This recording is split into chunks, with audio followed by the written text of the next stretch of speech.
মধ্যপ্রাচ্যের ইরান যুদ্ধ বিশ্বজুড়ে জ্বালানি বাজারকে অস্থির করে তুলছে, যার ফলে সরবরাহ সংকট এবং অর্থনৈতিক চাপ ক্রমাগত বেড়েই চলছে।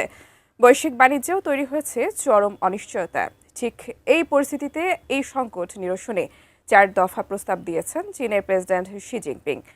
কি আছে এই প্রস্তাবে, বিস্তারিত জানাচ্ছেন মেহেদী হাসান।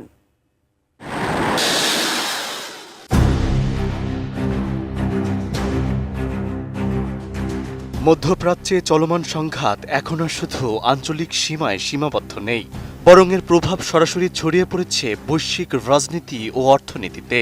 একের পর এক কূটনৈতিক উদ্যোগ ব্যর্থ হওয়ায় পরিস্থিতি দিন দিন আরও জটিল হয়ে উঠেছে। আর ঠিক এই প্রেক্ষাপটেই চলমান সংকট নিরসনের লক্ষ্যেই সামনে এসেছে চীনের নতুন প্রস্তাব। আমি বুঝি নির্মাণের শিল্প, সালাম স্টিল বোঝে ডিউরেবিলিটি। সালাম স্টিল, মোস্ট ডিউরেবল স্টিল। মধ্যপ্রাচ্যে দীর্ঘমেয়াদী শান্তি ও স্থিতিশীলতা নিশ্চিত করতে 4 দফা বিশিষ্ট একটি প্রস্তাব পেশ করেছে চীনের প্রেসিডেন্ট শি জিনপিং।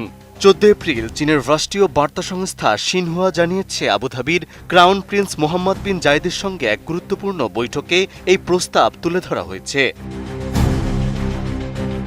ওই প্রস্তাবে শান্তিপূর্ণ সহাবস্থান, জাতীয় সার্বভৌমত্ব এবং আন্তর্জাতিক আইনের শাসনের উপর বিশেষ গুরুত্ব দিয়েছেন শি জিনপিং।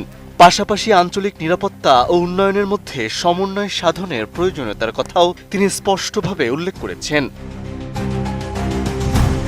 একই সঙ্গে সিনহুয়ার ওই প্রতিবেদনে বলা হয়েছে, মধ্যপ্রাচ্যের দেশগুলোর অভ্যন্তরীণ বিষয়ে বহিঃশক্তির হস্তক্ষেপের বিরুদ্ধে কড়া অবস্থান নিয়েছেন চীনা প্রেসিডেন্ট। তিনি জোর দিয়ে বলেছেন, উপসাগরীয় দেশগুলোর সার্বভৌমত্ব, নিরাপত্তা এবং আঞ্চলিক অখণ্ডতাকে অবশ্যই আন্তরিকভাবে এবং পূর্ণভাবে সম্মান করতে হবে।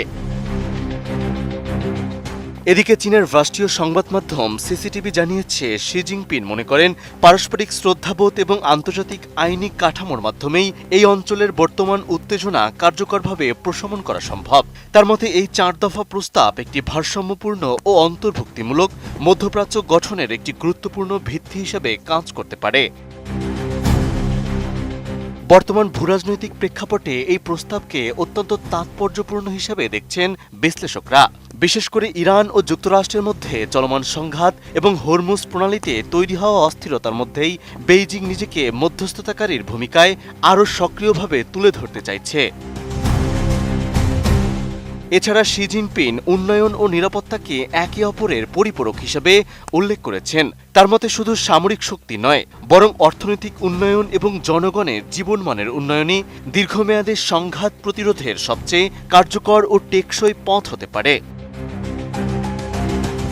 সবশেষে বৈঠকে তিনি আর উল্লেখ করেন, চীন সবসময় মধ্যপ্রাচ্যের দেশগুলোর পাশে থাকবে এবং তাদের ন্যায্য দাবির প্রতি সমর্থন অব্যাহত রাখবে। বিশ্লেষকদের মতে এই কূটনৈতিক উদ্যোগ আঞ্চলিক স্থিতিশীলতার পাশাপাশি একটি বহুমুখী বিশ্ব ব্যবস্থা প্রতিষ্ঠার দিকেও সুস্পষ্ট ইঙ্গিত দিচ্ছে।